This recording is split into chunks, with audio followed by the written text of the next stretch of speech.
Goeiedag almal, ek is Manie van Bloemfontein. Dis vandag maandag, die 20ste Julie 2026. Ons doen die nuus in kollig en ons hoofopskrif vir vandag is 4 mans vas oor afpersing en moord op 'n winkeleienaar in Bonteheuwel. Nog berigte, polisielede aangeval wat op 'n klagte reageer. 2 in Handelshof wat 'n pensionaris bedrieg. Tsitsipas wen Switserse Ope gemaklik. Bokke verneder Wallis in Durban. Curriebeeker, Cheetahs in Boland begin die week met 'n wen. 4 mans is in hegtenis geneem in verband met die afpersing en moord op 'n winkeleienaar in Bonteheuwel in die Wes-Kaap. Volgens die polisie word vermoed dat die verdagtes deel is van 'n plaaslike bende wat glo besighede in die gebied afgepers het. Die winkeleienaar is na bewering vermoor nadat hy geweier is om geld te betaal wat geëis is. Die 4 verdagtes sal na verwagting binnekort in die hof verskyn op aanklagte van moord en afpersing. Die polisie sê die ondersoek duur voort en meer inhegtenisnemings kan later volg. Die voorval beklemtoon weer die groot probleem van bendebedrywighede en afpersing wat baie gemeenskappe en sakeondernemings in die Wes-Kaap raak. Die polisie doen 'n beroep op inwoners om enige inligting oor soortgelyke misdade aan hulle te rapporteer.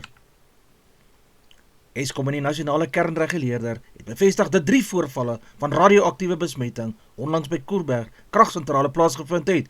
Die voorvalle het op 30 Junie, 2 Julie en 7 Julie tydens beplande onderhoud aan eenheid 2 gebeur.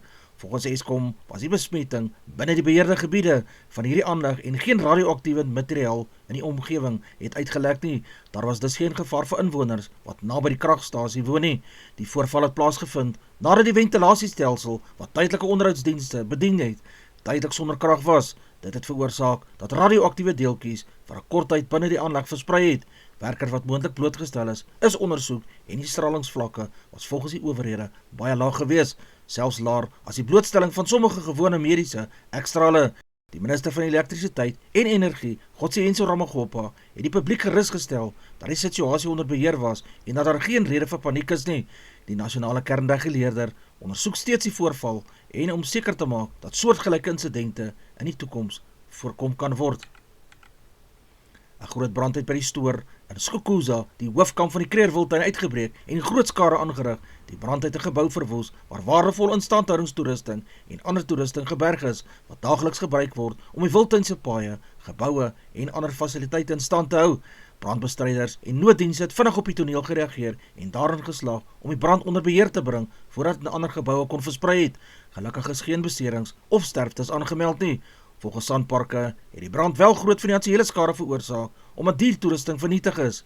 Dit kan tydelike invloed hê op sommige instandhoudingsprojekte in hierdie park, maar die bestuur sê daar is reeds plan om die verlore toerusting te vervang en noodsaaklike werk sal ook voortgaan. Die presiese oorsaak van die brand is tans onbekend.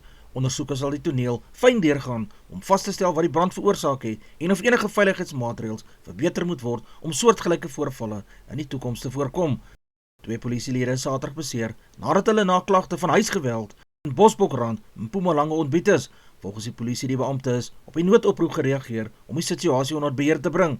Toe hulle by die huis aankom, is hulle glo deur 'n verdagte aangeval. Die polisielede moes vinnig optree om hulle self te verdedig en die situasie te beheer. Albei beamptes het beserings opgedoen, maar hulle is vir mediese behandeling geneem en sterk aan. Die verdagtes op die toneel in hegtenis geneem en sal na verwagting op aanklagte van onder meer die aanranding op polisielede en huisgeweld voorval in die hof verskyn. Die Suid-Afrikaanse Polisiediens het die aanval ten sterkste veroordeel en sê geweld teen wetstoepassers sal nie geduld word nie. Polisielede stel daagliks hulle lewens in gevaar om gemeenskappe te beskerm en aanval op hulle is 'n ernstige misdaad. Die voorval beklemtoon weer die gevare wat polisielede in die uitvoering van hulle pligte in die gesig staar, veral wanneer hulle noodsituasies soos huisgeweld moet reageer. Die ondersoek na die voorval duur tans voort. 2 mense in Klerksdorp gespesialiseerde Handelshof skuldig bevind nadat hulle pensionaris uit sowat R500,000 bedrieg het. Volgens die hof het die beskuldigdes die slagoffer met 'n bedrieglike plan om die bos gelei en hom oorreed om 'n groot bedrag geld aan hulle oor te betaal. Die pensionaris het uiteindelik byna R500,000 verloor. Die hof het bevind dat daar genoeg bewyse is om die 2 skuldig te bevind. Die saak is egter tot 31 Augustus uitgestel vir vonnisoplegging, wanneer die hof sal besluit watter straf aan hierdie 2 opgelê gaan word. Die saak dien as 'n waarskuwing aan die publiek en veral bejaardes om versigtig te wees vir 'n bedrogspel en mense wat vals beloftes maak om geld te bekom. Owerhede doen gereelde beroep op mense om enige verdagte transaksies of versoeke om geld onmiddellik by die polisie aan te meld. 'n Nuwe sonkragstelsel wat deur Eskom geïnstalleer is die afgelope naweek amptelik by 'n hospitaal in Mahikeng en Noordwes in gebruik geneem. Die projek is daarop gemik om die hospitaal van meer betroubare kragvoere te voorsien en die druk op die nasionale elektrisiteitsnetwerk te verminder. Met die nuwe sonkragstelsel sal die hospitaal minder afhanklik wees van die hoofkragnetwerk, veral tydens kragonderbrekings.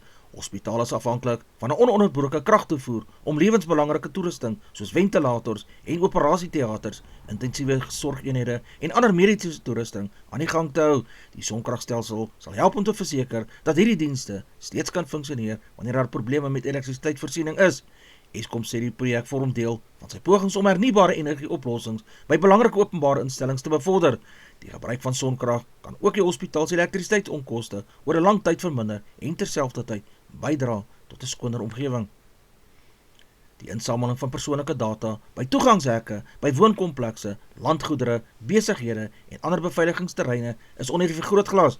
Daar is toenemend kommer oor hoe die inligting versamel, gestoor en gebruik word. Baie toegangsbeheermaatskappye vra besoekers om persoonlike besonderhede soos hulle naam, identiteitsnommer, selfoonnommer en voertuigregistrasienommer te verskaf voordat toegang toegestaan word. In sommige gevalle word foto's of biometriese inligting soos vingerafdrukke of gesigsskanderings ook geneem. Kenners waarsku organisasies wat hierdie data insamel aan die vereistes van die Wet op Beskerming van persoonlike inligting, oftewel POPIA, moet voldoen. Dit beteken dat persoonlike inligting veilig bewaar moet word en slegs vir die wettige doel gebruik mag word en nie sonder toestemming met ander mense gedeel mag word nie. Die Wêreldbeker toernooi vir 120 rugbyspanne het op 'n hoogtepunt vir Suid-Afrika geëindig. Die junior bok uit Frankryk met 16-5 in die eindstryd gewen en hulle wêreldtitel suksesvol verdedig. Dit was 'n taai en fisieke eindstryd waarin 'n jong bok uitstekend verdedig het en hulle kanse goed benut het. Frankryk het hard probeer terugveg, maar kon nie die Suid-Afrikaanse verdediging gebreek het nie. Met hierdie oorwinning skryf die bokke geskiedenis vir die tweede agtereenvolgende jaar as wêreldkampioene gekroon te word. Dit is nog 'n bewys dat Suid-Afrika se jong rugbytalent gereed is om in die toekoms die groen en goud op die hoogste vlakke te dra. Die Springbok het Saterdag in die Hollywood Beach Kings Park Stadion in Durban gewys waarom hulle die nommer 1 rugbyspan ter wêreld is. Suid-Afrika het Wallis heeltemal oorheers en met 43-0 gewen. Die Bok het 7-3 gedruk en Wallis geen kans gegee om enige punte aan te teken nie. Afrigter Rassie Erasmus was na die wedstryd baie tevrede met sy span se vertoning. Uit hierdie uitstekende verdediging, fisieke spel en die diepte in die Springbok groep geloof. Al was daar 'n paar hanteerfoute weens die nat toestande, het die Bokke die wedstryd van die begin tot die einde beheer. Die eindtelling van 43-0 is nog 'n bewys van die Springbokke se gehalte en wys dat Suid-Afrika steeds die span is wat geklop moet word, met spelers wat hulle kansse aangryp en 'n afrigter wat voortdurend nuwe talent ontwikkel. Lyk die toekoms van Springbok rugby baie belovend. Die Boland Cavaliers het een van die naweek se grootste verrassings in die Karibeker uitgelewer, toe hulle die Blou Bulle met 24-10 in Wellington gewen het. Die tuisspan het van die begin af met groot vasberadenheid gespeel en die Bulle onder groot druk geplaas. Die Cavaliers het hulle kanse goed benut en waardevolle punte aangeteken, terwyl hulle verdediging die besoekers keer op keer gestuit het. Die Blou Bulle het hard probeer terugveg, maar kon nie die momentum van die Cavaliers gebreek het nie. Foute en gemiste geleenthede het die Bulle duur te staan gekom, terwyl die tuisspan met dissipline en selfvertroue gespeel het. Die oorwinning is 'n groot hupstoot vir die Boland Cavaliers en hulle ondersteuners. Dit wys dat hulle van die jaar 'n span is wat enige teenstander kan verras. Vir die Blou Bulle is dit 'n teleurstellende uitslag en hulle sal in die komende wedstryde moet verbeter om weer op die wenpad te kom. Die Toyota Cheetahs het uitstekende vertoning gelewer toe hulle die Emirates Lions met 29-27 punte in 'n spannende Karibeker wedstryd in Bloemfontein geklop het. Die Cheetahs het met groot energie begin en vroeg druk op die leeu's geplaas. Hulle het hulle geleenthede goed benut en belangrike drieë en strafskoppe aangeteken om die voorsprong te neem. Die leeu's het egter nie tou opgegooi nie en hulle het in die tweede helfte sterk teruggeveg. Hulle het die telling al hoe nader gemaak en die wedstryd tot in die laaste minuut baie spannend gehou. Die Cheetahs het egter kalm gebly en met sterk verdediging daarin geslaag om hulle voorsprong te beskerm. Die jong Italiaanse Mercedes-Benz jaar Kimi Antonelli het Sondag 'n indrukwekkende oorwinning in die Belgiese Formule 1 Grand Prix by die bekende Spa-Francorchamps renbaan behaal. Dit was sy 6de oorwinning in die 2026 seisoen en het sy voorsprong in die wêreldkampioenskap verder vergroot. Antonelli het van die begin af vinnig gery en na 'n taai stryd daarin geslaag om Charles Leclerc van Ferrari agter hom te hou. Die wedren het vroeg drama opgelewer toe Antonelli se Mercedes spanmaat en naaste kampioenskapsmededinger George Russell reeds tot na die eerste ronde met 'n botsing uit die wedstryd moes onttrek. Dit het Antonelli die ideale geleentheid gegee om sy voorsprong in die kampioenskap aansienlik uit te bou.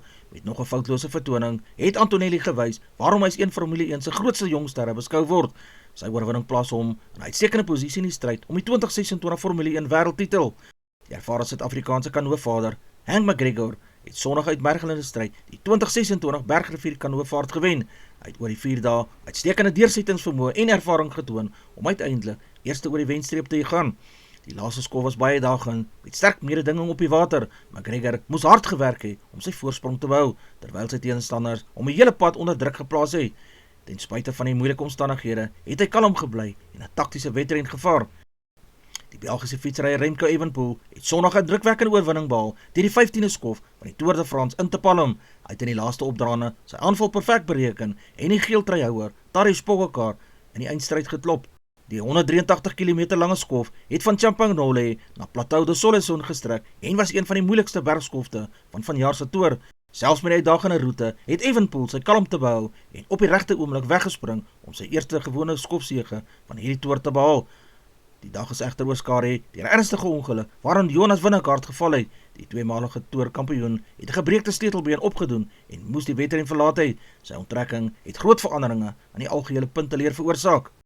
Die Griekse tennisster Stefanos Tsitsipas het die Switserse Ope in Gstaad gewen nadat hy die Belg Rafael Collignon in 'n taai-eindstryd oor 3 stelle gewen het. Tsitsipas het die eerste stel met 6-4 gewen, maar Collignon het sterk teruggeveg en die tweede stel in 'n valby met 7-6 gewen. In die beslissende derde stel het Tsitsipas weer beheer oorgeneem en het 6-3 gewen om die titel vir hom te beklink. Dricus Du Plessis het weer eens gewys hoekom hy een van die beste MMA-vegters in die wêreld is. Hy het Sondagoggend Kamaru Usman met 'n eenparige puntebeslissing verslaan nadat hy grootste deel van die geveg beheer het. Die beoordelaars het die geveg duidelik in Du Plessis se guns beslis. Van die eerste ronde af het Dricus die pas aangegee en het met sterk skoppe, akkurate houe en goeie verdediging vir Usman onder druk gehou. Na die geveg het Dricus weer sy bekende woorde gebruik wat hulle handelsmerk onder Suid-Afrikaners geword het. Hulle weet nie wat ons weet nie. Spanje is 'n nuwe wêreldkampioen nadat hulle Argentinië met 1-0 geklop het in die eindstryd van die 2026 FIFA Sokker Wêreldbeker. Die wedstryd was baie spannend en die twee spanne kon mekaar vir lank nie gebreek het nie. Na 90 minute was die telling steeds 0-1 en die wedstryd moes in bykomende tyd beslis word. Die deurbraak het in die 106de minuut gekom toe Ferran Torres die enigste doel van die wedstryd aangeteken het. Sy doel het Spanje die voorsprong gegee en ondanks Argentinië se harde poging om terug te veg, kon hulle die telling gelyk gemaak het nie. Argentinië het alles probeer om weer wêreldkampioen te word, maar Spanje se verdediging was baie sterk en die span het goed saamgewerk. Die Spaanse doelwagter en verdedigers het uitstekende werk gedoen om elke aanval van Argentinië af te slaan. Advertensie van Netwerk 24, teken in en kry verskeie tydskrifte en koerante. Advertensie van Bloemkeo for you. Jy kan vir Diana of Susan by 082 390 339 kontak. Hulle sê jou voertuigregistrasie namens jou waardig.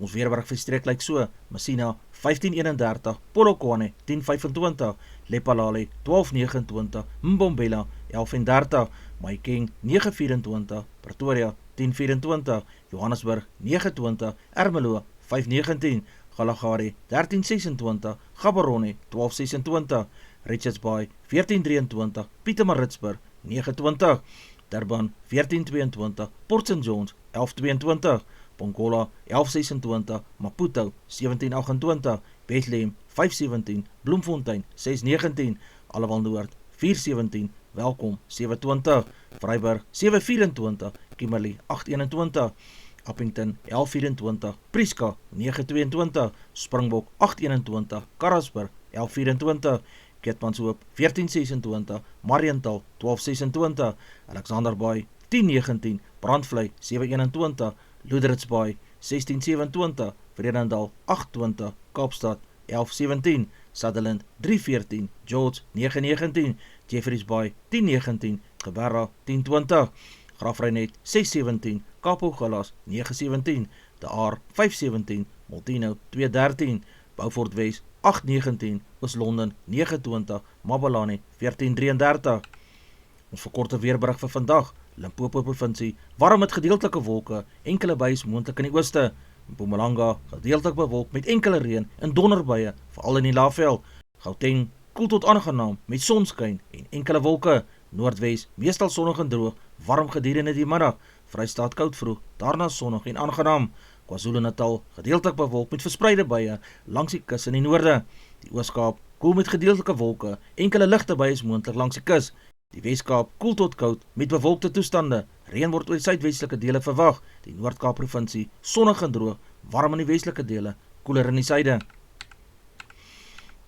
Ons markaanwysers van die dag lyk so: die rand verhandel teen R16.49 teenoor Amerikaanse dollar, die pond verhandel teen R22.20, 'n euro kos R18.87, die Australiese dollar kos R11.53, 'n yen kos 10 sent.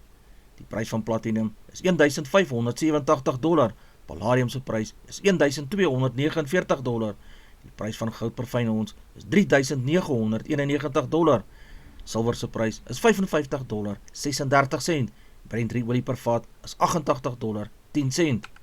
Gedagte vir die dag: gister se foute hoef nie vandag se toekoms te bepaal nie.